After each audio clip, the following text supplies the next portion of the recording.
بسم الله الرحمن الرحيم. سبحان الذي أسرى بعبده ليلا من المسجد الحرام إلى المسجد الأقصى الذي باركنا حوله لنريه من آياتنا إنه هو السميع البصير. وآتينا موسى الكتاب وجعلناه هدى لبني إسرائيل ألا تتخذوا من دوني وكيلا ذرية من حملنا مع نوح إنه كان عبدا شكورا. وقضينا إلى بني إسرائيل في الكتاب لتفسدن في الأرض مرتين ولتعلن علوا كبيرا. فإذا جاء وعد أولاهما بعثنا عليكم عبادا لنا أولي بأس شديد فجاسوا خلال الديار وكان وعدا مفعولا.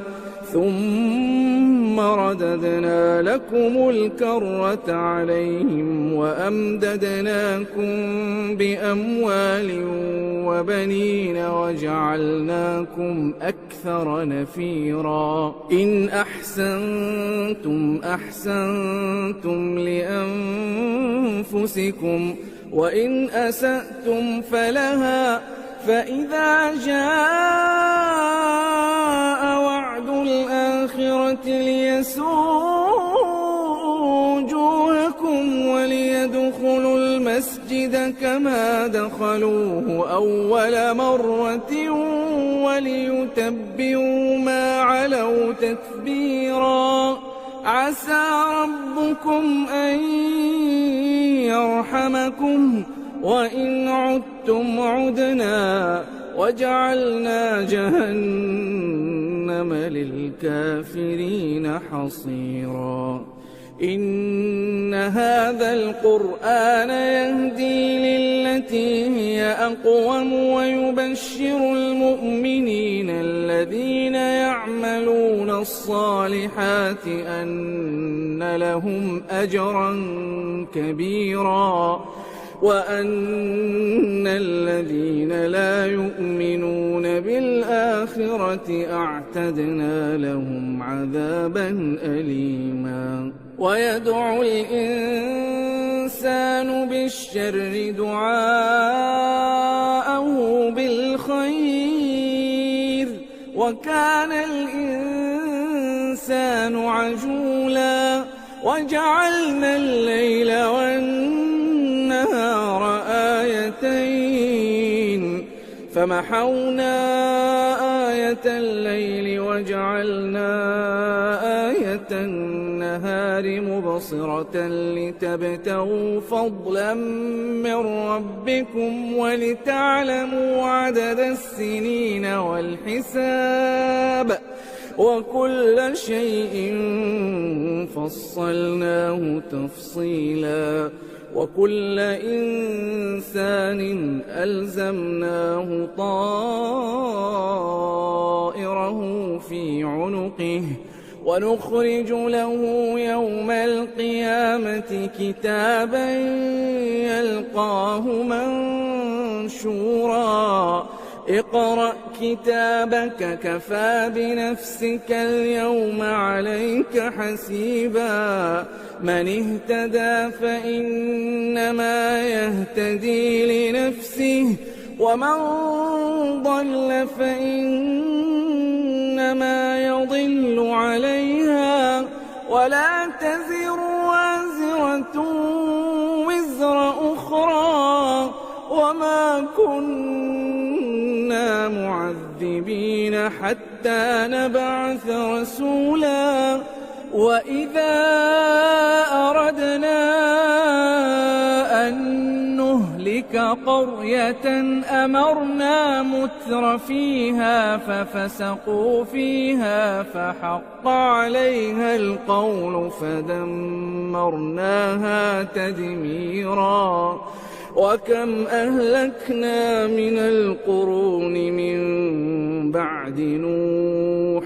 وكفى بربك بذنوب عباده خبيرا بصيرا من كان يريد العاجلة عجلنا له فيها ما نشاء لمن نريد ثم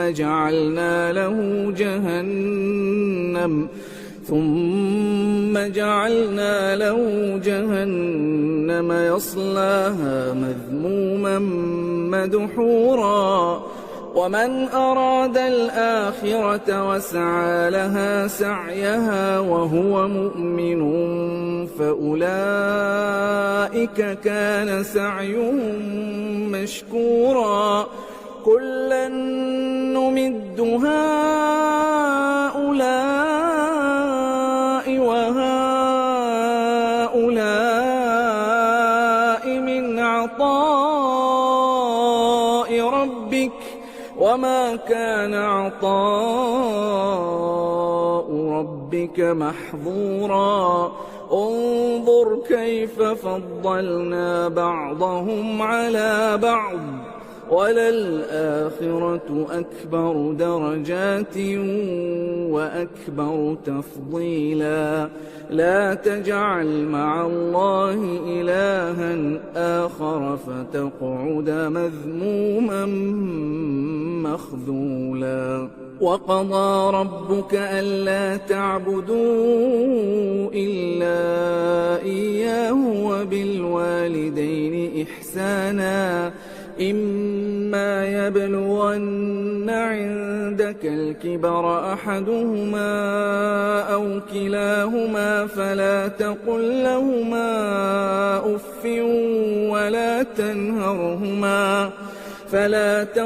لهما أف ولا تنهرهما وقل لهما قولا كريما واخفض لهما جناح الذل من الرحمة وقل رب ارحمهما كما ربياني صغيرا ربكم أعلم بما في نفوسكم إن تكونوا صالحين فإنه كان للأوابين غفورا وآت ذا القربى حقه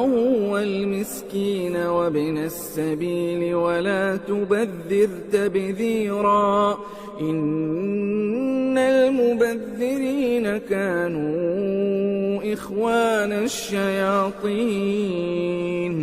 وكان الشيطان لربه كفورا وإما تعرضن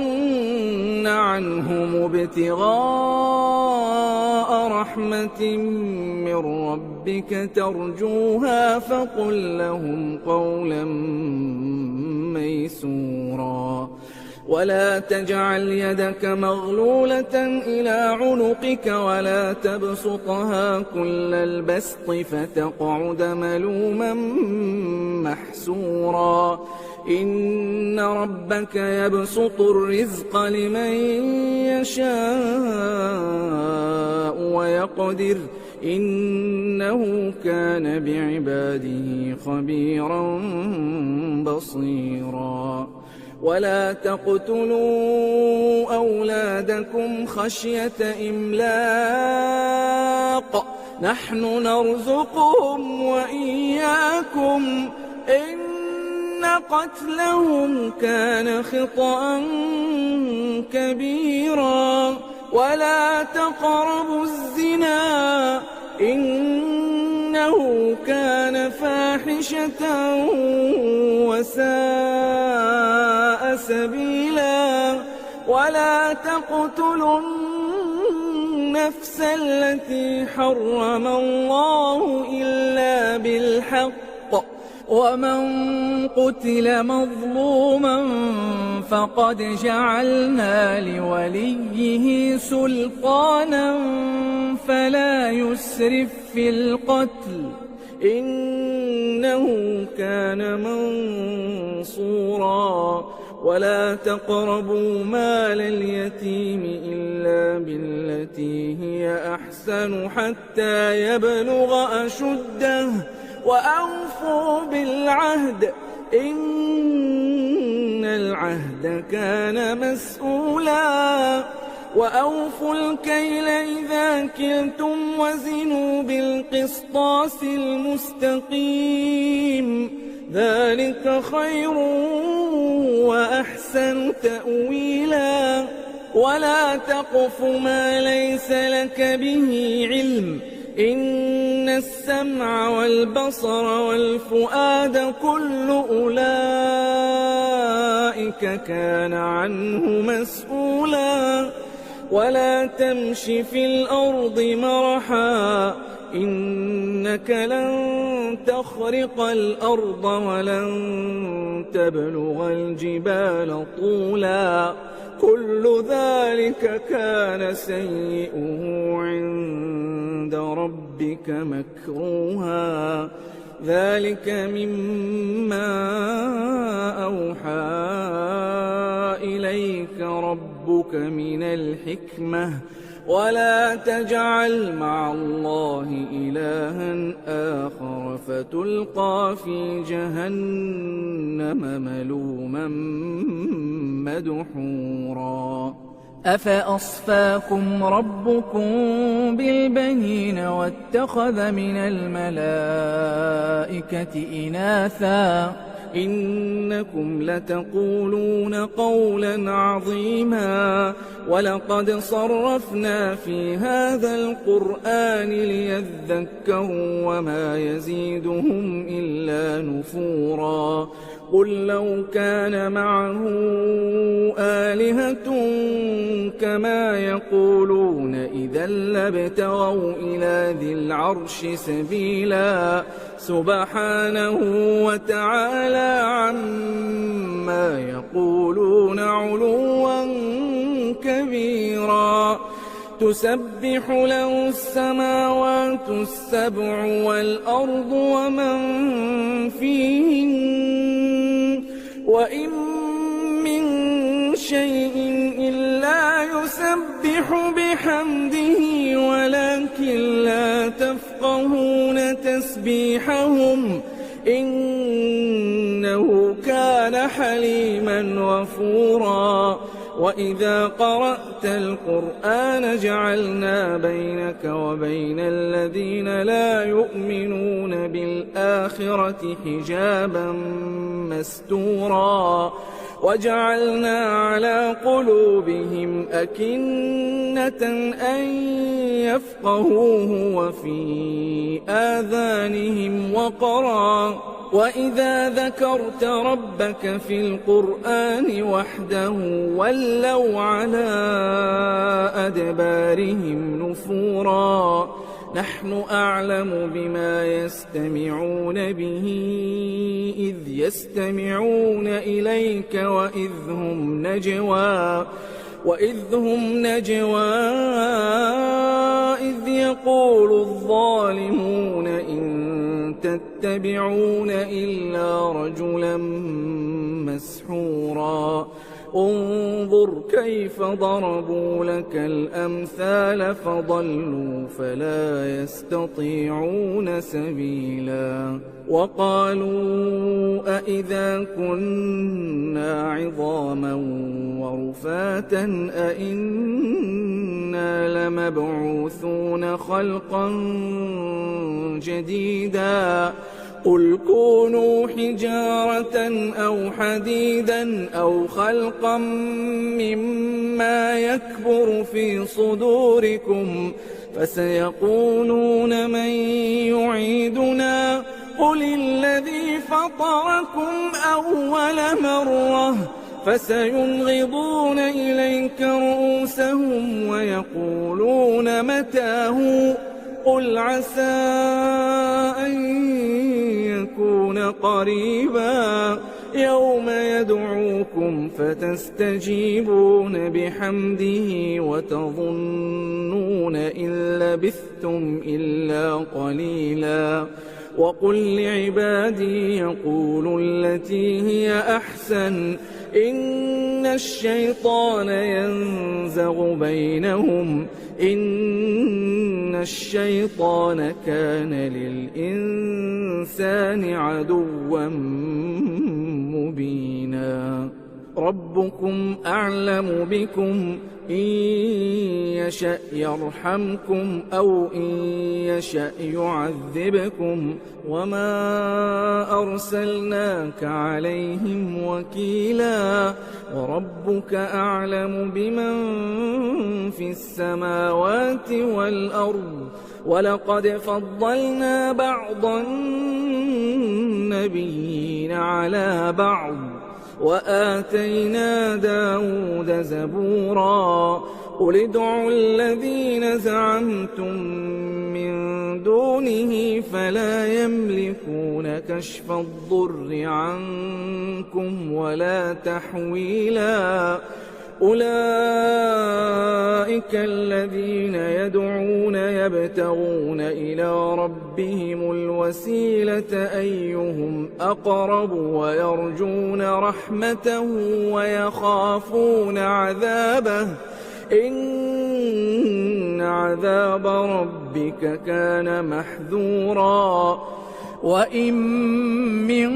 قرية إلا نحن مهلكوها قبل يوم القيامة أو معذبوها عذابا شديدا كان ذلك في الكتاب مسطورا وما منعنا أن نرسل بالآيات إلا أن كذب بها الأولون وآتينا ثمود الناقة مبصرة فظلموا بها وما نرسل بالآيات إلا تخويفا وإذ قلنا لك إن ربك أحاط بالناس وما جعلنا الرؤيا التي أريناك إلا فتنة للناس والشجرة الملعونة في القرآن ونخوفهم فما يزيدهم إلا طغيانا كبيرا وإذ قلنا للملائكة اسجدوا لآدم فسجدوا إلا إبليس قال أأسجد لمن خلقت طينا قال أرأيتك هذا الذي كرمت علي لئن أخرتني إلى يوم القيامة لأحتنكن ذريته إلا قليلا قال اذهب فمن تبعك منهم فإن جهنم جزاؤكم جزاء موفورا واستفزز من استطعت منهم بصوتك وأجلب عليهم بخيلك ورجلك وشاركهم في الأموال والأولاد وعدهم وما يعدهم الشيطان إلا غرورا إن عبادي ليس لك عليهم سلطان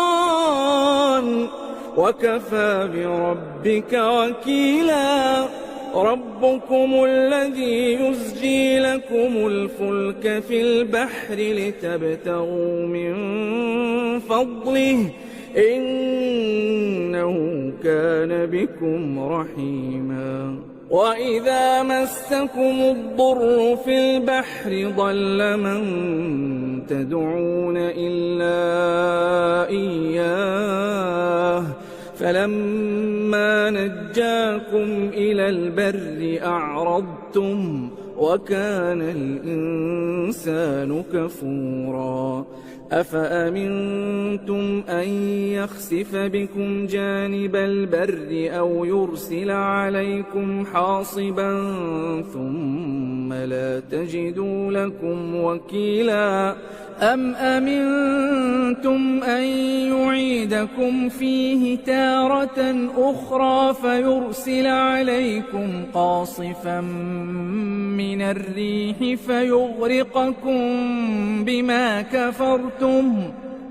فيغرقكم بما كفرتم ثم لا تجدوا لكم علينا به تبيعا ولقد كرمنا بني آدم وحملناهم في البر والبحر ورزقناهم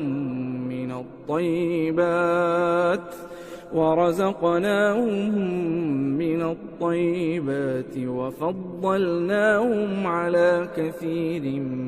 ممن خلقنا تفضيلا يوم ندعو كل أناس بإمامهم فمن أوتي كتابه بيمينه فأولئك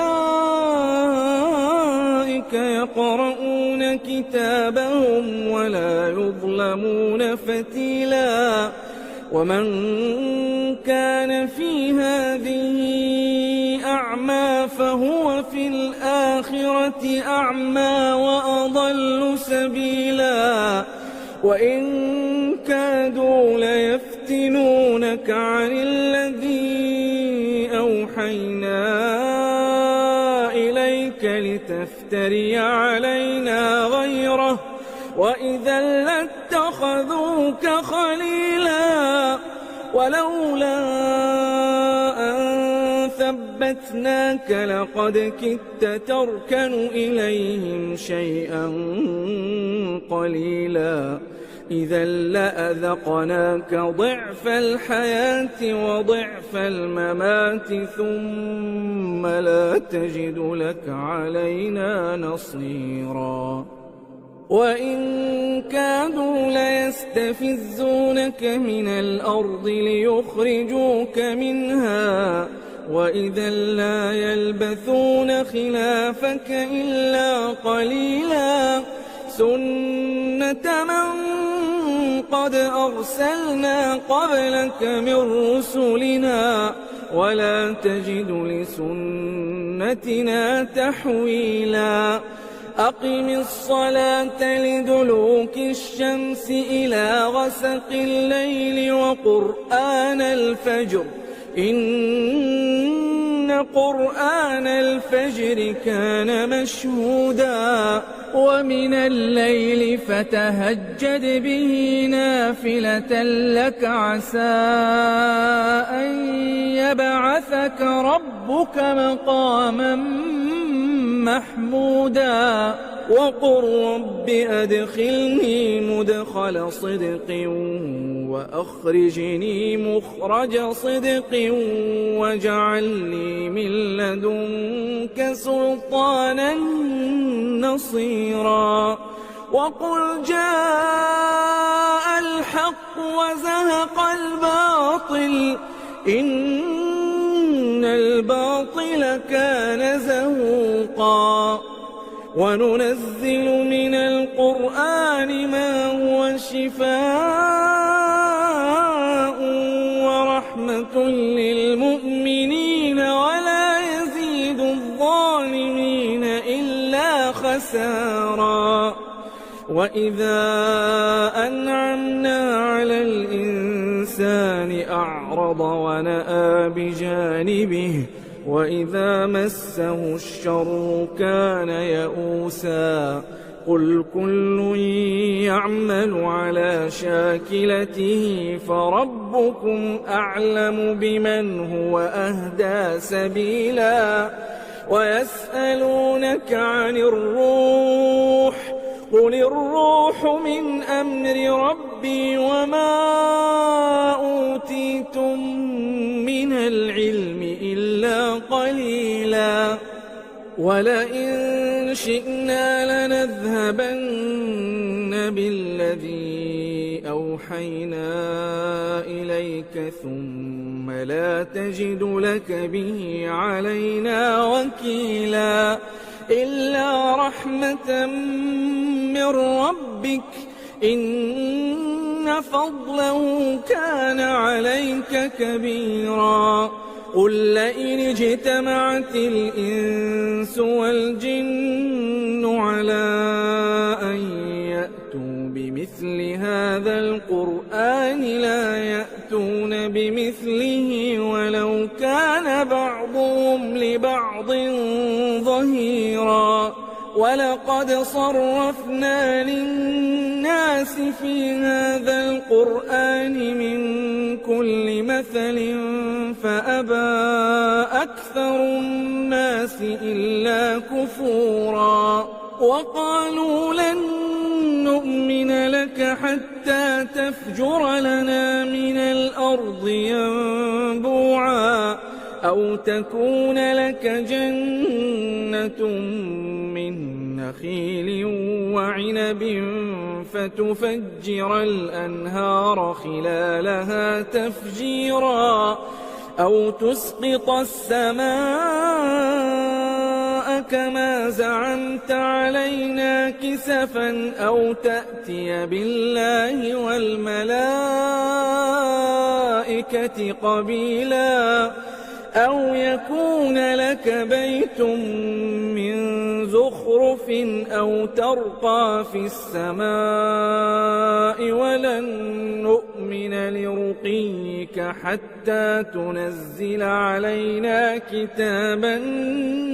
نقرأه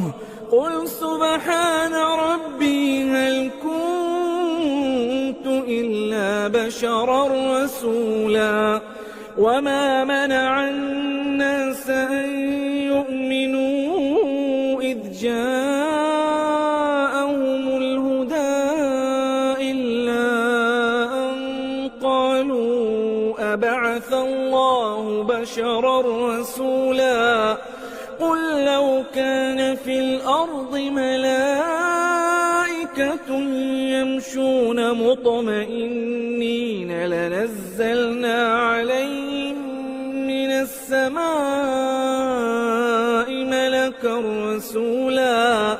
قل كفى بالله شهيدا بيني وبينكم إنه كان بعباده خبيرا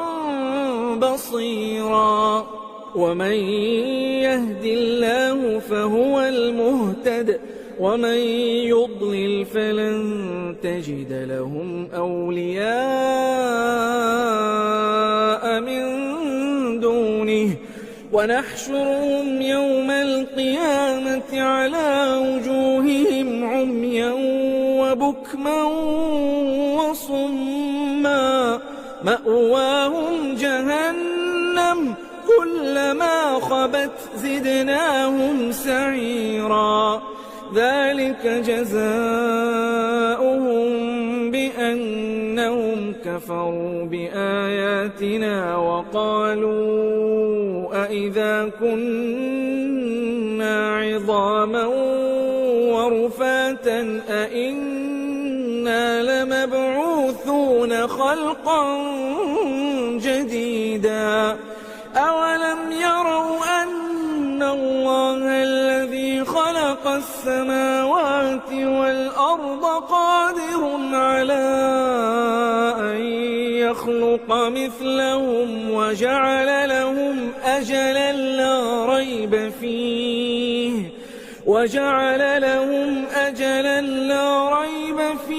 فأبى الظالمون إلا كفورا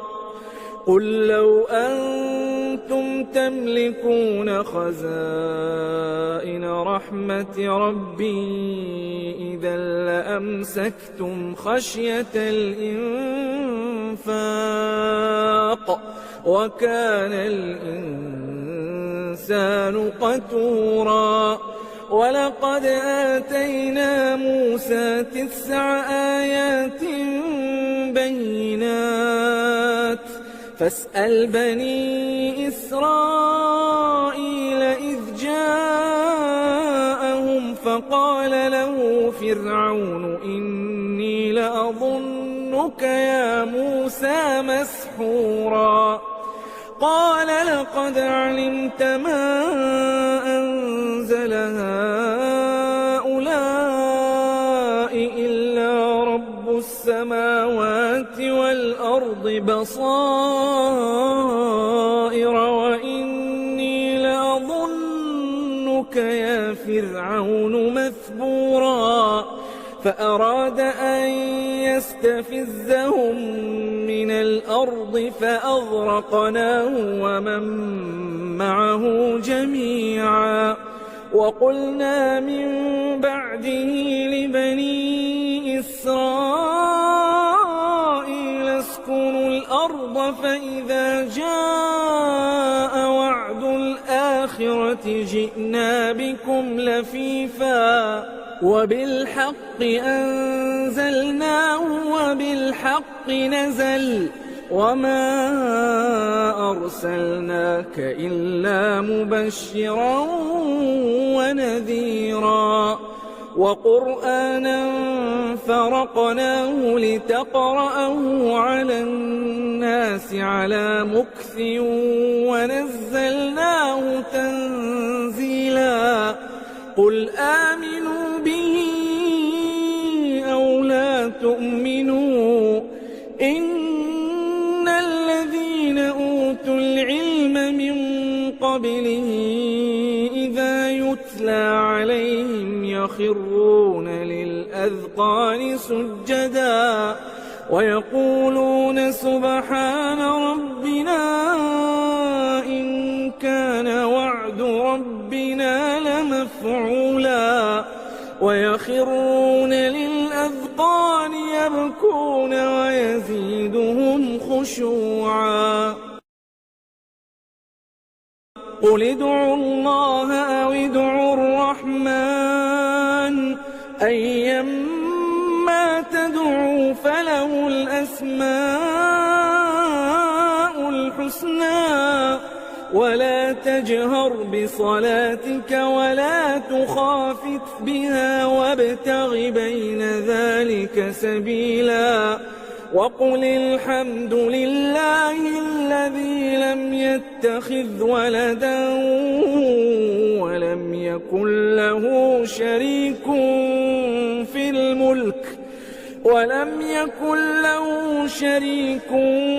في الملك ولم يكن له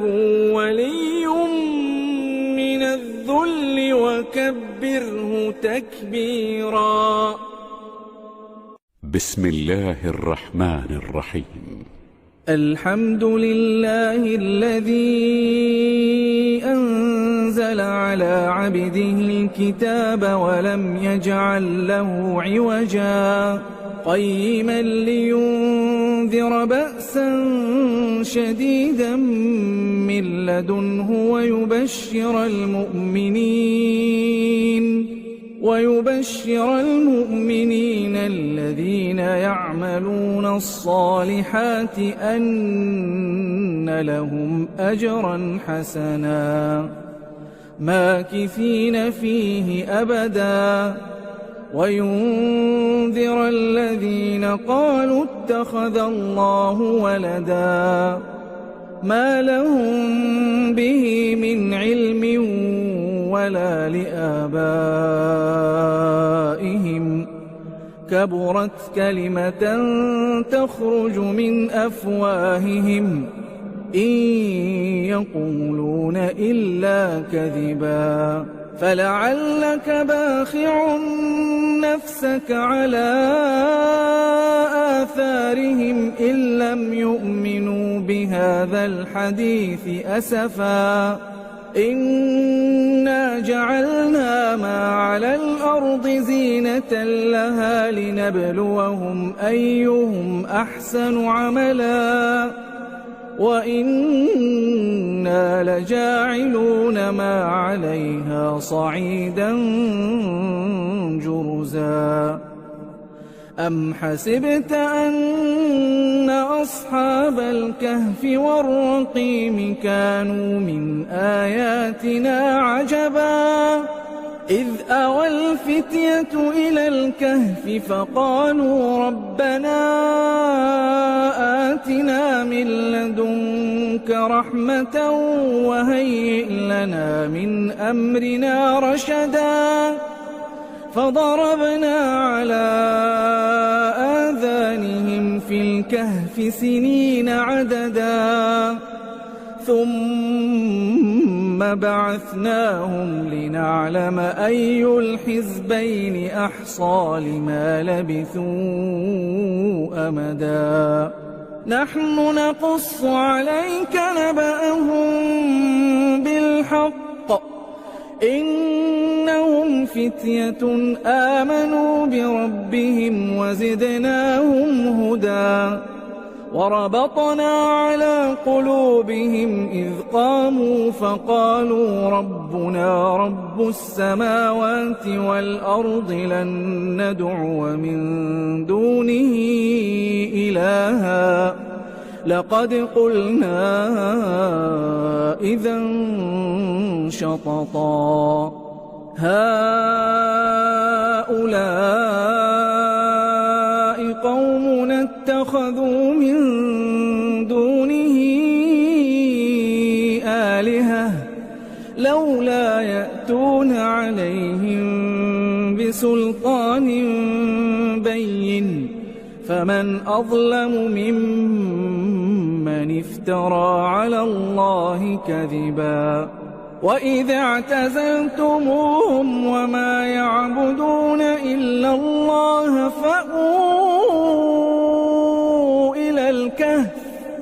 فأووا إلى الكهف ينشر لكم ربكم من رحمته ويهيئ لكم من أمركم مرفقا وترى الشمس إذا طلعت تزاور عن كهفهم ذات اليمين وإذا غربت تقرضهم ذات الشمال وهم في فجوة منه ذلك من آيات الله من يهد الله فهو المهتد ومن يضلل فلن تجد له وليا مرشدا وتحسبهم أيقاظا وهم رقود ونقلبهم ذات اليمين وذات الشمال وكلبهم باسط ذراعيه بالوصيد لو اطلعت عليهم لوليت منهم فرارا ولملئت منهم رعبا وكذلك بعثناهم ليتساءلوا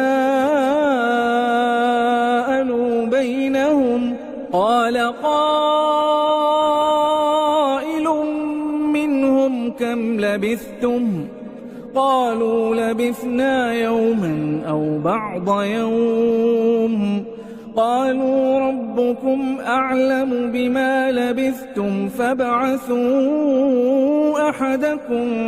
بورقكم هذه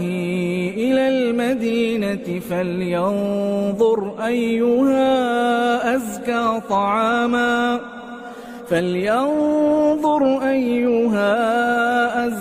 طعاما فليأتكم برزق منه وليتلطف ولا يشعرن بكم أحدا إنهم إن يظهروا عليكم يرجموكم أو يعيدوكم في ملتهم ولن تفلحوا إذا أبدا وكذلك عثرنا عليهم ليعلموا أن وعد الله حق وأن الساعة لا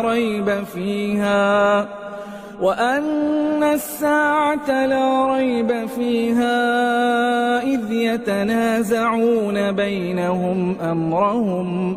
فقالوا ابنوا عليهم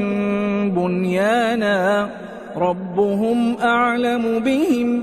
قال الذين غلبوا على أمرهم لنتخذن عليهم مسجدا سيقولون 3 رابعهم كلبهم ويقولون 5 سادسهم كلبهم رجما بالغيب ويقولون 7 وثامنهم كلبهم قل ربي أعلم بعدتهم ما يعلمهم إلا قليل فلا تمار فيهم إلا مراء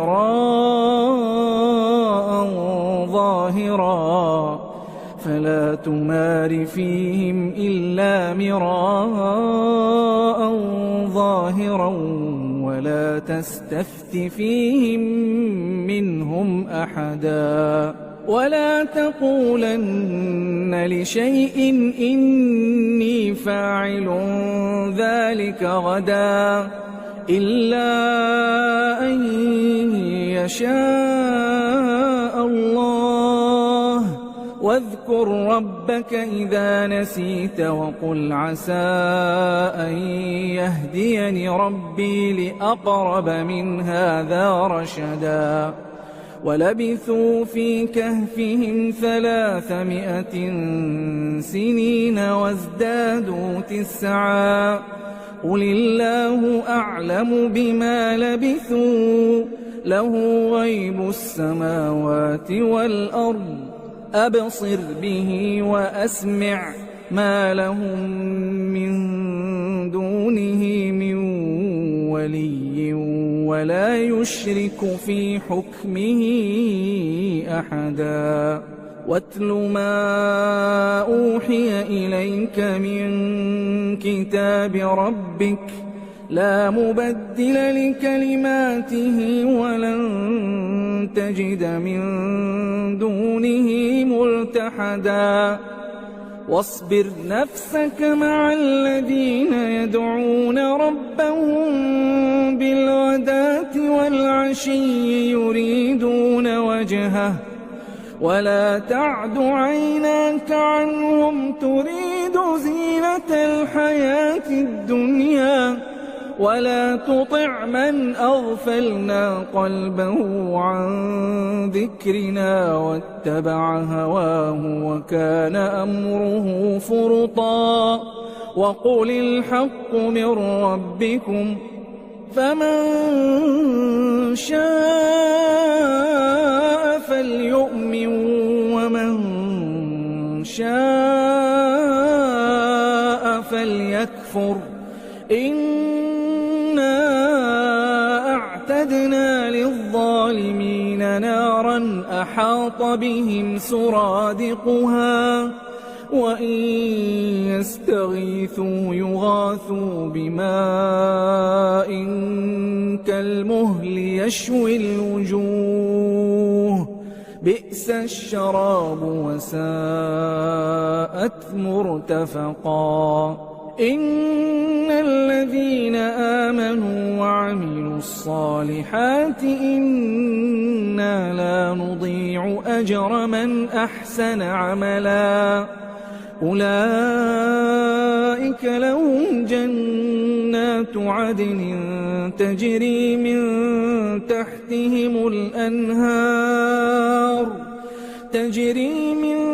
تحتهم الأنهار يحلون فيها من أساور من ذهب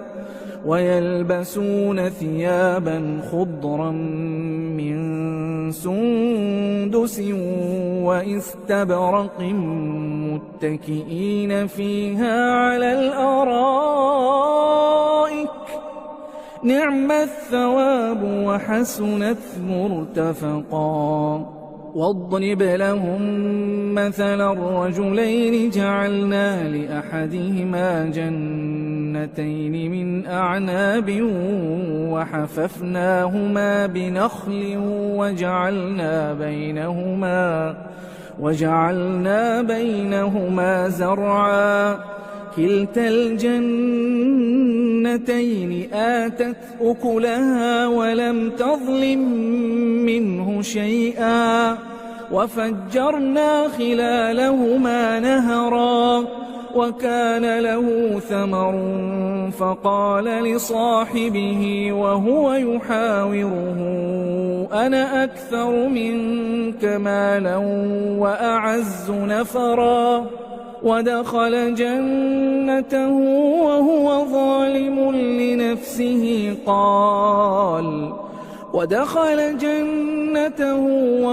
ظالم لنفسه قال ما أظن أن تبيد هذه أبدا وما أظن الساعة قائمة ولئن رددت إلى ربي لأجدن خيرا منها منقلبا. قال له صاحبه وهو يحاوره أكفرت بالذي خلقك من تراب ثم من نطفة ثم سواك رجلا لكن هو الله ربي ولا أشرك بربي أحدا. ولولا إذ دخلت جنتك قلت ما شاء الله لا قوة إلا بالله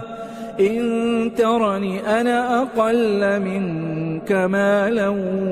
وولدا فعسى ربي أن يؤتيني خيرا من جنتك ويرسل عليها حسبانا من السماء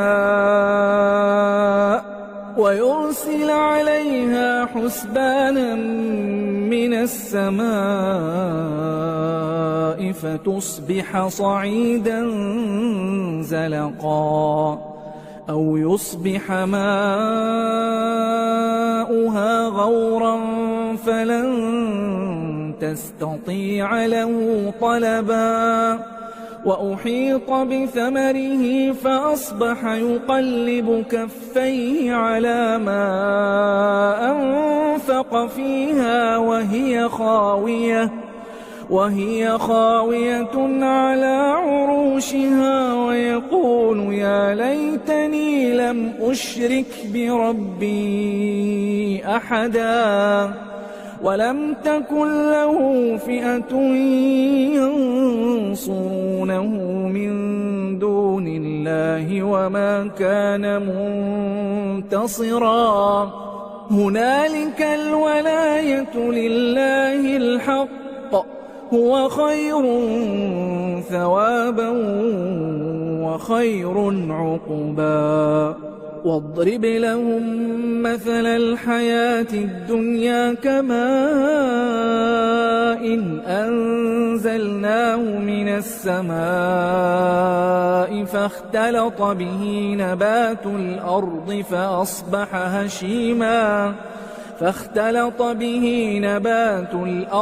فأصبح هشيما تذروه الرياح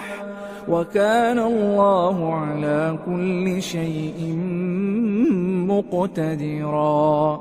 المال والبنون زينة الحياة الدنيا والباقيات الصالحات خير عند ربك ثوابا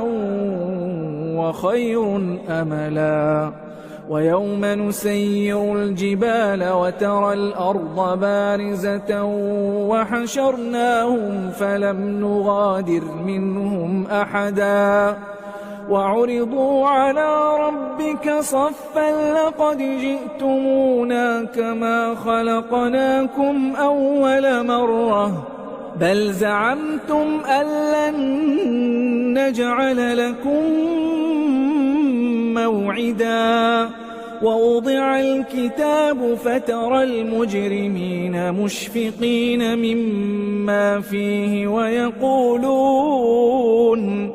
ويقولون يا ويلتنا ما لهذا الكتاب لا يغادر صغيرة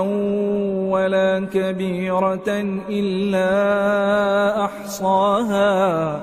ووجدوا ما عملوا حاضرا ولا يظلم ربك أحدا وإذ قلنا للملائكة اسجدوا لآدم فسجدوا إلا إبليس كان من الجن ففسق عن أمر ربه أفتتخذونه وذريته أولياء من دوني وهم لكم عدو بئس للظالمين بدلا ما أشهدتهم خلق السماوات والأرض ولا خلق أنفسهم وما كنت متخذ المضلين عضدا ويوم يقول نادوا شركائي الذين زعمتم فدعوهم فلم يستجيبوا لهم وجعلنا بينهم موبقا ورأى المجرمون النار فظنوا أنهم واقعوها ولم يجدوا عنها مصرفا ولقد صرفنا في هذا القرآن للناس من كل مثل وكان الإنسان أكثر شيء جدلا وما منع الناس أن يؤمنوا إذ جاءهم الهدى ويستغفروا ربهم إلا أن تأتيهم سنة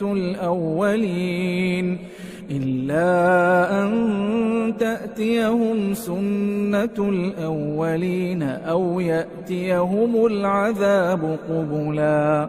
وما نرسل المرسلين إلا مبشرين ومنذرين ويجادل الذين كفروا بالباطل ليدحضوا به الحق واتخذوا آياتي وما أنذروا هزوا ومن أظلم ممن ذكر بآيات ربه فأعرض عنها ونسي ما قدمت يداه إنا جعلنا على قلوبهم أكنة أن يفقهوه وفي آذانهم وقرا وإن تدعوهم إلى الهدى فلن يهتدوا إذا أبدا وربك الغفور ذو الرحمة لو يؤاخذهم بما كسبوا لعجل لهم العذاب بل لهم موعد لن يجدوا من دونه موئلا وتلك القرى أهلكناهم لما ظلموا وجعلنا لمهلكهم موعدا وإذ قال موسى لفتاه لا أبرح حتى أبلغ مجمع البحرين أو أمضي حقبا فلما فلما بلغا مجمع بينهما نسيا حوتهما فاتخذ سبيله في البحر سربا فلما جاوزا قال لفتاه آتنا غداءنا لقد لقينا من سفرنا هذا نصبا قال أرأيت إذ أوينا إلى الصخرة فإني نسيت الحوت وما أنسانيه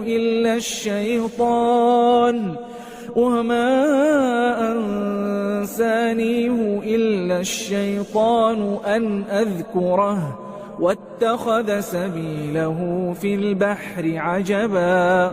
قال ذلك ما كنا نبغي فارتدا على آثارهما قصصا فوجدا عبدا من عبادنا آتيناه رحمة من عندنا وعلمناه من لدنا علما قال له موسى هل أتبعك على أن تعلمني مما علمت رشدا قال إنك لن تستطيع معي صبرا وكيف تصبر على ما لم تحط به خبرا قال ستجدني إن شاء الله صابرا ولا أعصي لك أمرا قال فإن اتبعتني فلا تسألني عن شيء حتى أحدث لك منه ذكرا فانطلقا حتى إذا ركبا في السفينة خرقها قال أخرقتها لتغرق أهلها لقد جئت شيئا إمرا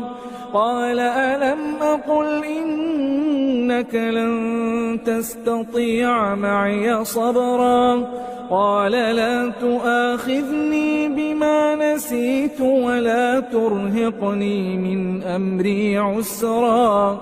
فانطلقا حتى إذا لقيا غلاما فقتله قال أقتلت نفسا زكية بغير نفس لقد جئت شيئا نكرا